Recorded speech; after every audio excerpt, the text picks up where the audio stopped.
నిన్న వైసీపీ కార్యకర్త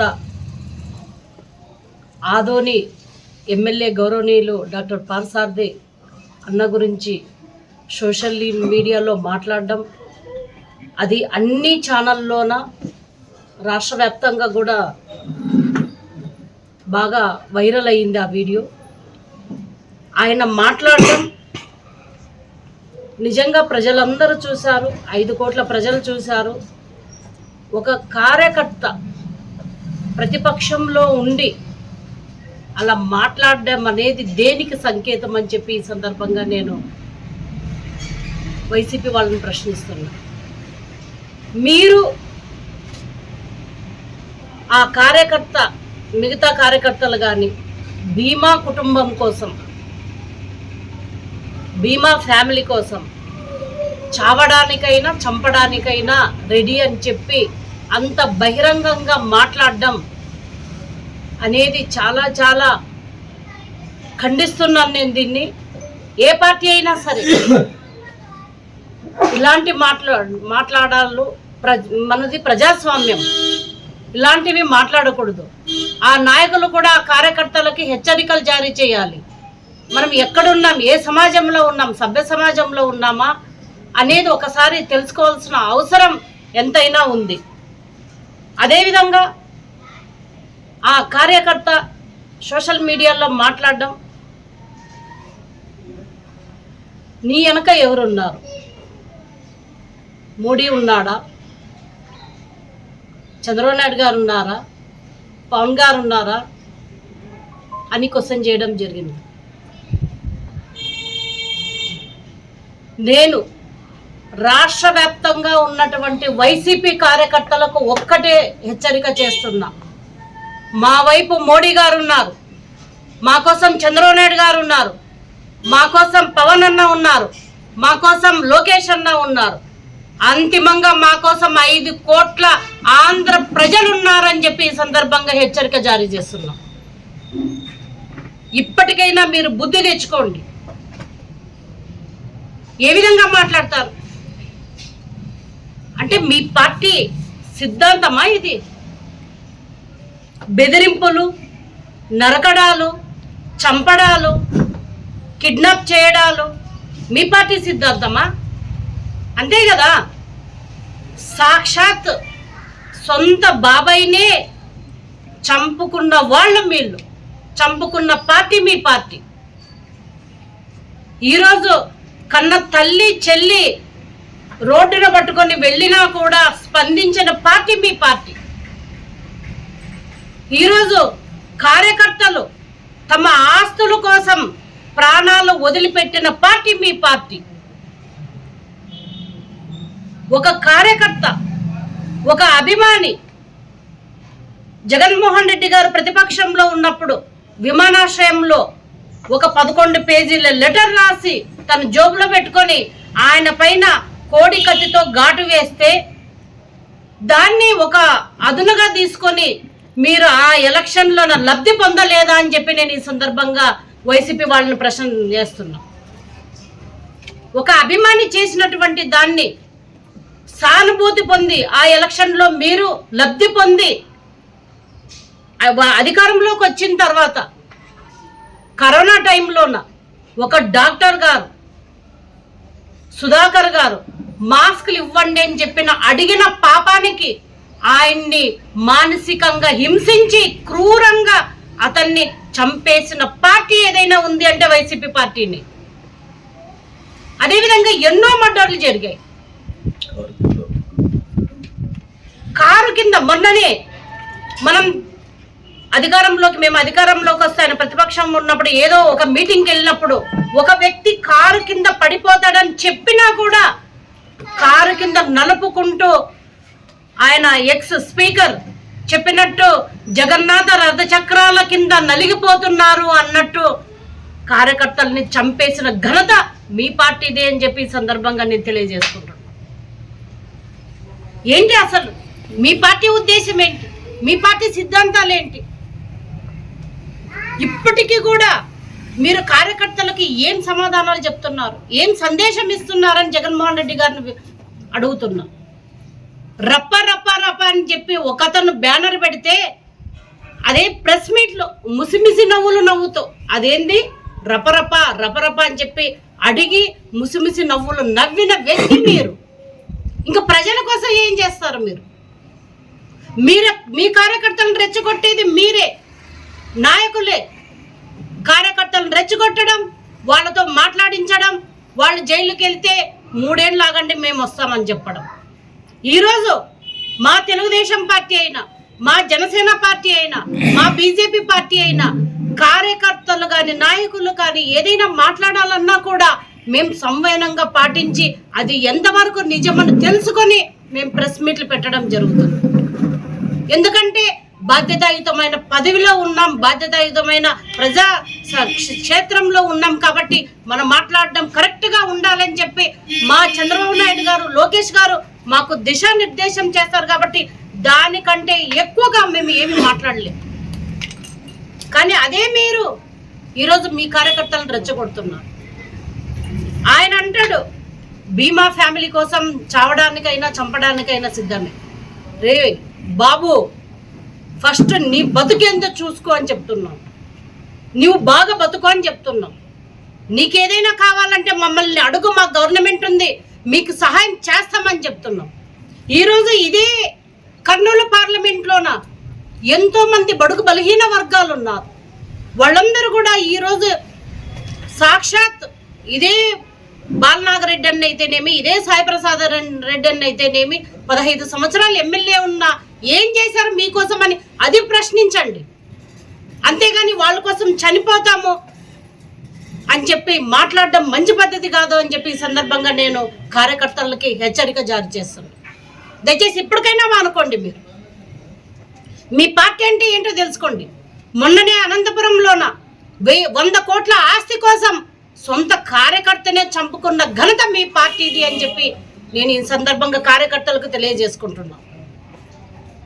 అదే ఎమ్మెల్సీ తీసుకోండి, అనంతబాబు వాళ్ళ అధికారంలో ఉన్నప్పుడు డ్రైవర్ని చంపి డోర్ డెలివరీ చేసినా కూడా ఆ పార్టీ కనీసం మాట్లాడలేదు.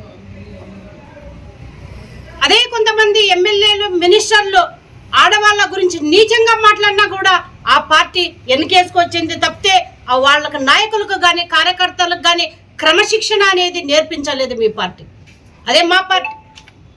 మా చంద్రబాబు నాయుడు గారు భారతమ్మను ఒక మాట అన్నాడని చెప్పి మా కార్యకర్తను ఇమ్మీడియట్గా జైల్లోకి పెట్టించిన ఘనత మా పార్టీ. ఇది మాకు మీకు ఉన్నటువంటి తేడా. ఇప్పటికైనా తెలుసుకోండి. ఈరోజు డాక్టర్ పార్థసారథి ఎమ్మెల్యే గారు ఏం మాట్లాడారు? ఎందుకు మీకు అంత భయం అంటే మీరు అవినీతి చేశారని ఒప్పుకుంటున్నారు, మీరు అక్రమాలకు పాల్పడ్డారని ఒప్పుకుంటున్నారు, మీరు అన్యాయాలు చేశారని ఒప్పుకుంటున్నారు.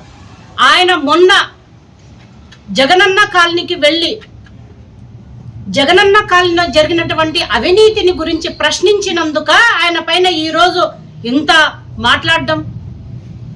కానీ దేనికి భయపడం. ఈరోజు మా బీసీ ఎమ్మెల్యే పార్థసారథి అన్న చేసింది ఇది 100% ఆయన క్వశ్చన్ చేశారు కాబట్టి మీరు ఆయన బెదిరిస్తారు. కానీ పార్లమెంట్లో ఉన్నటువంటి బీసీలందరూ ఆయన వెనుక నిలబడతారని చెప్పి ఈ సందర్భంగా నేను తెలియజేసుకుంటున్నాను. మీకు నిజంగా అవినీతి చేయకపోతే, జగనన్న కాలనీలో అక్రమాలకు పాల్పడకపోతే మీరు నిరూపించుకోండి. మేము ఆ రోజే ప్రతిపక్షంలో ఉన్నప్పుడు చెప్పాం, ఇక్కడనే నేను ప్రెస్ మీట్లో కూడా చెప్పాను, జగనన్న కాలనీలో అవినీతి జరిగింది, ఖచ్చితంగా విచారణ చేయిస్తామని చెప్పాం. ఈరోజు రాష్ట్ర వ్యాప్తంగా ఎక్కడెక్కడ జగనన్న కాలనీలో అవినీతి జరిగిందో వాటన్నిటిని తీసుకొని ప్రభుత్వం ఈరోజు విచారణ చేయిస్తుంది. మీరు నిజంగా తప్పు చేయకపోతే విచారణకు సిద్ధం కండి. విచారణలో అన్ని నిజాలు బయటకు పడతాయి కదా. ఎందుకు మీకు అంత ఉలుకు? సాయిప్రసాద్ రెడ్డి గారు మీ కొడుకు పేరు వచ్చింది, అదేవిధంగా కేతిరెడ్డి ధర్మపురెడ్డి పేరు వచ్చింది. మీరు తప్పు చేశారు కాబట్టి మీ పేరు వచ్చింది. తప్పు చేయకపోతే ఎంతమంది ఉన్నారు? 175 మంది ఎమ్మెల్యేలోనా మీ అబ్బాయి పేరే రావడం అంటే ఏంటి? ప్రజలు కూడా, ఆదోని ప్రజలు కూడా గమనించాలి. ఈరోజు జగనన్న కాలనీలోన ఎంత తవ్వితే అంత అన్యాయం జరిగింది, అంత అక్రమాలు జరిగినాయి, అంత అవినీతి జరిగింది. కానీ వదిలిపెట్టాం. ఖచ్చితంగా ప్రతి అంగుళము మేము చేస్తాం, ప్రజలకు పెడతాం. మేము ఈరోజు మా కూటమి ప్రభుత్వం ఖచ్చితంగా న్యాయమే చేస్తాం. ఈరోజు ఎన్నో భూగౌదాలు వచ్చాయి సర్వే నెంబర్లతో. ఈరోజు అన్నట్టు ఆదోనిలోన ఏదైనా భూమి కొనాలన్నా కూడా చాలా మంది భయభ్రాంతులకు గురవుతున్నారు. దీనికి కారణం ఎవరు? సాయి ప్రసాద్ రెడ్డి గారు కాదా? ఆయన అనుచరులు కాదా? ఈరోజు ఎక్కడ ఏ అవినీతి జరిగిందన్నా, ఏ భూమి ఆక్రమణకు గురి అయిందన్నా, ఏ భూమి కబ్జా జరిగిందన్నా దానికి 2-3 పేర్లు మాత్రమే వినిపిస్తాయి. వాళ్ళు ఎవరు అనేది ఆదోని ప్రజలందరికీ తెలుసు. ఒక సామాజిక వర్గానికి చెందిన వాళ్ళు. ఈరోజు ఎవరు కానీ, మొన్ననే నా దగ్గరికి 352 సర్వే నెంబర్ బాధితులు వచ్చారు. ఒక 352 సర్వే నెంబర్ బాధితులు నిజంగా అదొకటి సాల్వ్ చేస్తే చాలు, ఆదోనిలో భూ ఆక్రమణలు అన్ని సాల్వ్ చేసినట్టు అని చెప్పి ఒక పెద్ద ఆయన అనడం జరిగింది. అంటే ఏంటి? మీరు అధికారంలో ఉండి ఏదైనా చేస్తే జరుగుతుందని చెప్పి, చెల్లుబాటు అవుతుందని చెప్పి అనుకుంటున్నారా? సాయి ప్రసాద్ రెడ్డి గారు, మేము ఒకటే చెప్తున్నాం, 15 సంవత్సరాలు మీరు చేసిన అవినీతిని, మీరు చేసిన అన్యాయాలను, మీరు చేసిన భూ కబ్జాలను, మీరు అంటే డైరెక్ట్ మీరు కాకపోవచ్చు కానీ మీ అనుచరులు, మీ కొడుకు హస్తం ఉందని చాలా చోట్ల వార్తలు వస్తున్నాయి, మా దగ్గరికి వస్తున్నారు. ఇప్పటికీ కూడా మీరు మీ కార్యకర్తలతోటి భయభ్రాంతులకు గురి చేస్తున్నారంటే ఇంకేమనుకోవాలి. కానీ ఇక్కడ ఎవ్వరు భయపడే వాళ్ళు ఎవరు లేము. ఇక్కడ మా కూటమి ఖచ్చితంగా దీన్ని ఎదుర్కొంటాం. మా ఎమ్మెల్యే గారు వెళ్ళి సందర్శించారు. ఇంకా ఒకటే కాదు, ఇంకా ఆదోనిలో జరిగేటటువంటి అన్ని భూ ఆక్రమణలన్నీ బయటికి తీస్తాం, తోడుతాం, ఖచ్చితంగా చేస్తామని చెప్పి ఈ సందర్భంగా నేను తెలియజేసుకుంటున్నాను. కాబట్టి వైసీపీ పార్టీకి నేను ఒకటే తెలియజేసుకుంటున్నాను, దయచేసి ఇప్పటికైనా ప్రజలను భయపెట్టే కార్యక్రమాన్ని మీరు వదులుకోండి. అప్పటిలాగా ప్రజలు ఎవ్వరూ లేరు. ఎందుకంటే ఒక్క ఛాన్స్ అనే పేరుతో వచ్చి 151 సీట్లు ఇచ్చారు. ఏదో యువకుడు చేస్తాడు ప్రజలకు అని చెప్పి వాళ్ళు నమ్మి మీకు 151 సీట్లు ఇస్తే, అదే ప్రజలు తిరిగి 5 సంవత్సరాలకే 11 సీట్లు ఇచ్చిన ఘనత ప్రజలది. ఈరోజు మీరు చేసే ఆక్రమణాలన్నీ కూడా మేము రుజువు చేస్తాం. అదేవిధంగా మళ్ళీ మీరు వస్తే ప్రజలు కూడా ఆలోచన చేయాలి. మళ్ళీ వైసీపీ పార్టీ వస్తే ల్యాండ్ టైటిల్ యాక్ట్ అనేది మళ్ళీ ఖచ్చితంగా వాళ్ళు అప్లై చేస్తారు. అదేవిధంగా మరి భూ కబ్జాలకు పాల్పడతారు. చాలా చాలా కార్యక్రమాలు చేస్తారు.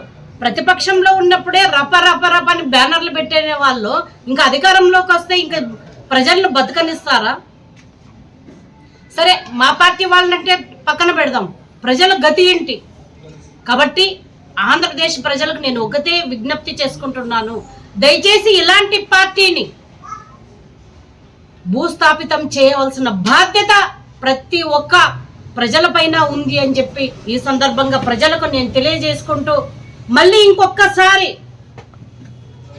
కార్యకర్తలు, వైసీపీ కార్యకర్తలు ఇంకొకసారి మా ఎమ్మెల్యేల పైన, మా కర్నూలు పార్లమెంటు పరిధిలో ఉన్నటువంటి ఎమ్మెల్యేల పైన కానీ ఏమన్నా కానీ మాట్లాడే ముందు 1-2 సార్లు ఆలోచించుకొని మాట్లాడవలసిందిగా ఈ సందర్భంగా తెలియజేసుకుంటున్నాను.